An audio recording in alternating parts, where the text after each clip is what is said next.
અને હવે વાત કરીશું ડીપ ટ્રેકર વ્હીકલ।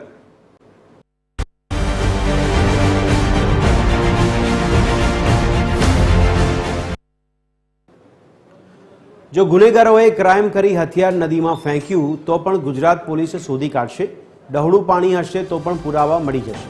બદલાતા જમાનામાં ગુનેગારો અવનવા પેંતરા અને ટેકનોલોજીનો સહારો લઈને ગુનાઓને અંજામ આપી રહ્યા છે, ત્યારે સરકાર પણ આને રોકવા માટે હાઈટેક બની છે અને 1.40 કરોડના ખર્ચે એક એવા 2 હાઈટેક રોબોટ ખરીદ્યા છે। આ ડીપ ટ્રેકર વ્હીકલ પાણીની અંદર 200 મીટર સુધી ઊંડાણમાં જઈને સર્ચ, એવિડન્સ રિકવરી, ટ્રેક અને સર્વેલન્સ કરી શકે છે। તો હવે ગુનેગારોની ખેર નથી। ગુજરાત પોલીસે પાયલટ પ્રોજેક્ટ તરીકે રૂપિયા 2.80 કરોડના ખર્ચે 2 અદ્યતન deep tracker under water remotely operated vehicle ખરીદ્યા છે, જેમાં એક વડોદરા તો બીજું રાજકોટમાં સોંપાયું છે। આ most portable deep tracker vehicle પાણીની અંદર 200 મીટર સુધી ઊંડાણમાં જઈને સર્ચ, એવિડન્સ રિકવરી, ટ્રેક અને સર્વેલન્સ કરી શકે છે।